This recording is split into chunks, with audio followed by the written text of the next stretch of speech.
நல்லா ஞாபகம் வச்சுக்கோங்க, இது ப்ராஜெக்டுக்கான பர்சன்டேஜ். மற்றபடி தேர்தல்லாம் வருது, அதுக்கு தனியாக கவனிக்கணும். புரியுதா? நீங்கள் சொல்கிறது எனக்கு புரியுது சார். கட்சி நிதியை வழக்கம் போல் தனியாக கொடுக்குறேன். ஆனால் அமௌண்ட் கொஞ்சம் பெருசாக இருக்குது. அதனால் வெளியாட்கள் யாரையும் நம்ப முடியாது.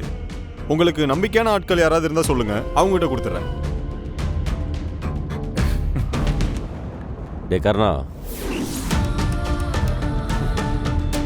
எடுத்துக்கோங்க. அண்ணா சொல்லுங்க அண்ணா. இது கர்ணா, என் தம்பி தான். நானும் பண விஷயத்தில் பெருசாக யாரையும் நம்ப மாட்டேன். ஆனால் என் தம்பி ரொம்ப நம்பிக்கையானவன். எந்த ஒரு வேலை கொடுத்தாலும் கச்சிதமாக முடிச்சு கொடுப்பான்.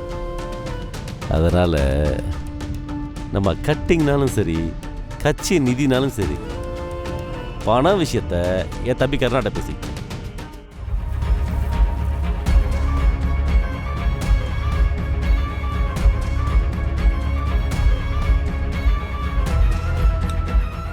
சரிங்க சார், நான் இப்போ கிளம்புறேன்.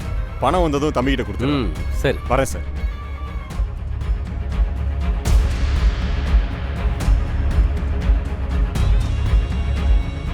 அப்புறம் கர்ணா, சொல்லுங்கண்ணா. நாளைக்கே பதவியாக இருக்கணும். அதுக்கு முன்னாடி இது கூட நோட்டீஸில் அடிக்கணும்டா. நீ போய் நோட்டீஸை பிரிண்ட் பண்ண கொடுத்துரு. அதில் என் பேர் ரொம்ப பெருசாக வரணும். அது பக்கத்துலேயே இளைஞர் அணி செயலாளர்னு போட்டுக்கோ. சரிண்ணா, செஞ்சிடலாம். போஸ்டெல்லாம் ரொம்ப அழகாக இருக்கணும்டா. நான் சொல்கிறது புரியுதுல? நான் பார்த்துக்கிறேண்ணா. சபர், விளையாட்டாக இருக்கக்கூடாது, ரொம்ப அழகாக இருக்கணும். அதெல்லாம் நான் பார்த்துக்கிறேண்ணா. சரி சரி, போய் ஆக வேண்டிய வேலை பார். சரிண்ணா. ஃபங்க்ஷனோட எல்லா ஏற்பாடையும் பார்த்து முடிச்சிடணும். கிளம்பு. போடு போடு, அவனை போடு. கீழே ஒருத்தர் வரான் பாரா.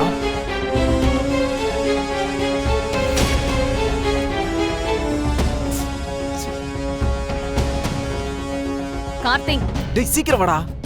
என்ன சுத்து போட்டாங்க பாரு. கார்த்திக் ஃபர்ஸ்ட் ஃப்ளோர்ல இருக்கான் பாரு. சீக்கிரம் மேல வா வா. உன்னை வேலைக்கு போக சொன்னா நீ திரும்ப என்ன வேலைக்கு போக சொல்ற? ஆமா, நீ தான் வேலைக்கு போகணும்.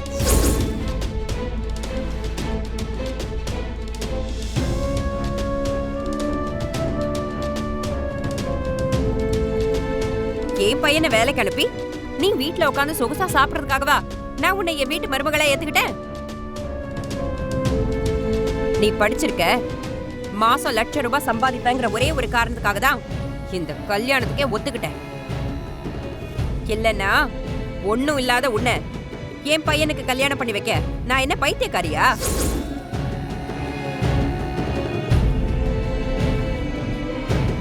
இங்க பாரு, ஏற்கனவே என் வீட்டுக்காரரு பிசினஸ் பண்றேன்னு கம்பெனி ஆரம்பிச்சு லாஸ்ல போயிட்டு இருக்கு.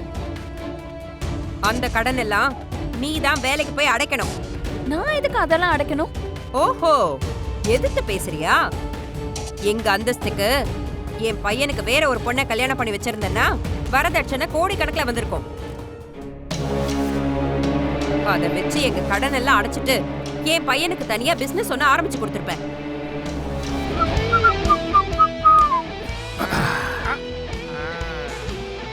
என்ன மாப்பிள்ள, ரொம்ப குஷியா இருக்கே, என்ன விஷயம்? ஏய், நீ அண்ணனை பத்தி அடிக்கடி தப்பா பேசுவல்ல. இன்னைக்கு எங்க அண்ணன் என்ன பண்ணாரு தெரியுமா? டேய், என்ன பண்ணாரு தெரியுமாடா? பின்ன என்னடா, நான் என்ன உன் கூட வந்து உட்காந்துருக்கேன், என்ன பண்ணான்னு சொல்றதுக்கு? சொன்னா தானே தெரியும், சொல்லு. நிர்வாணம் கட்சியில பேசி எனக்கு இளைஞர் அணி செயலாளர் பதவி கொடுத்திருக்காரா? எங்க இன்னொரு வாட்டி சொல்லு. இளைஞர் அணி செயலாளர். இளைஞர் செயலாளரா? என்னடா மாப்பிள்ள சொல்ற, ஒன்னும் புரியலடா எனக்கு. டேய், இப்ப நான் என்ன பொய்யா சொல்லிட்டு இருக்கேன்? நோட்டீஸ் எல்லாம் அடிச்சு நாளைக்கே பிரஸ் முன்னாடி தாடா புடலா எனக்கு பதவி பிரமாணம் செஞ்சு வைக்கிறதா கட்சி நிர்வாகிங்க கிட்ட எல்லாம் அண்ணன் சொல்லிக்கிட்டு இருந்தாரா? மாப்பிள்ள சூப்பர் மாப்பிள்ள. மாப்பிள்ள எனக்கு எதுக்கு மரியாதை நான் உன் கூட தான் இருப்பேன் மாப்பிள. நமக்கு இல்லையா அது யாருக்கு வாங்க மாமா வாங்க டாடி உட்காருங்க மாமா என்ன பைக் இருப்பா பரவாயில்ல, இருக்கட்டும். உங்களோட உட்காருங்க. பைக்கே இல்லை எப்பறதுக்கு வந்தீங்க உட்காரு. ஓ ஓஹோ உங்க மருமை நீங்க எப்ப வேணாலும் பார்க்க வரலாம் எங்க வேணாலும் பார்க்க வரலாம் என்னடா மாப்பிள்ள மாப்பிள்ள இளைஞர் செயலாளர் பதவினா சாதாரண பொறுப்பே இல்லடா பெரிய பொறுப்பு பெரிய பொறுப்பு என்ன என்ன இவ்வளவு நேரம் கலகலான்னு பேசிக்கிட்டு இருந்தா அப்ப திடீர்னு ஃபியூஸ் பண்ண பல்பு மாதிரி ஆயிட்டா? அது ஒன்றும் இல்லை. நாளைக்கு நான் பதவி ஏற்றுக்கிறப்போ எனக்குன்னு கை தட்டி விசில் அடிக்க யாருமே இல்லை. அதை யோசிச்சு பார்த்தேன், ஒரு மாதிரியா இருந்துச்சு. ஹே அது பத்தில நீ எதுக்கு கவலைப்படுற? நான் என் அப்பா, தீபாக்கா, பாண்டி, அப்புறம் நம்ம செல்வி இவங்க எல்லாரையும் நாளைக்கு வர சொல்லிட்டேன். கண்டிப்பா நாளைக்கு வந்துருவாங்க. நாளைக்கு நீ பதவி ஏத்துக்கிறப்போ உனக்காக கை தட்ட இவங்க எல்லாருமே அங்க இருப்பாங்க. நாளைக்கு நீ மேடை ஏறி முதல் முறையா அரசியல்வாதியாக போற. அரசியல்வாதிக்குன்னு சில வரைமுறையெல்லாம் இருக்கு, அதையெல்லாம் தெரிஞ்சு வச்சுக்கோ. என்னன்னு சொல்லு பாப்போம். எப்பவுமே பொதுமக்களை எங்க வச்சு பார்த்தாலும் இப்படி கையெடுத்து கும்பிடணும். ஏன்னா அவங்க ஆதரவு இருந்தாதான் நீ அரசியல் பண்ணவே முடியும். எக்காரணத்து கொண்டும் முன்ன மாதிரி இப்படி பந்தாவா சுத்துறது, அடாவடித்தனம் பண்றது இதெல்லாம் பண்ணவே கூடாது.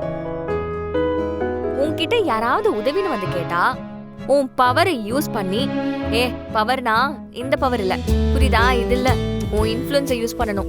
அதை யூஸ் பண்ணி உன்னால எவ்வளவு ஹெல்ப் பண்ண முடியுமோ அதெல்லாம் பண்ணணும். அதை விட்டுட்டு இந்த மாதிரி ஸ்கூட்டில கேக் எடுத்துட்டு போற பொண்ணை தள்ளி விடுறது, அவங்க கிட்ட பிரச்சனை பண்றது, அந்த ஸ்கூட்டியை புடுங்கி யாருக்காச்சும் விக்கிறது, நான் சொன்னது புரியுதா? அதெல்லாம் இருக்கவே கூடாது என்ன? அப்புறம் இன்னொரு முக்கியமான தகுதி, அது என்னன்னா நாளைக்கு நீ இதை விட பெரிய பதவிக்கு போனா கூட பழச மறக்க கூடாது. அப்பவும் மக்கள் கிட்ட நல்ல அன்பா நட்பா பழகணும். அப்புறம் அதோட நிறுத்து. என்ன கொஞ்சம் இடம் கொடுத்தா நீ ஒன்றும் டீச்சர்லாம் இல்லை, கிளாஸ் எடுக்கிற. அரசியலுக்கு போறது நான், எங்களுக்கு தெரியும். இவ்வளவு நாள் கிருபாண்ணன் கூட அரசியல் களத்துல இருந்திருக்கேன். என்ன பண்ணணும் ஏது பண்ணணும்னு எங்களுக்கு தெரியும்.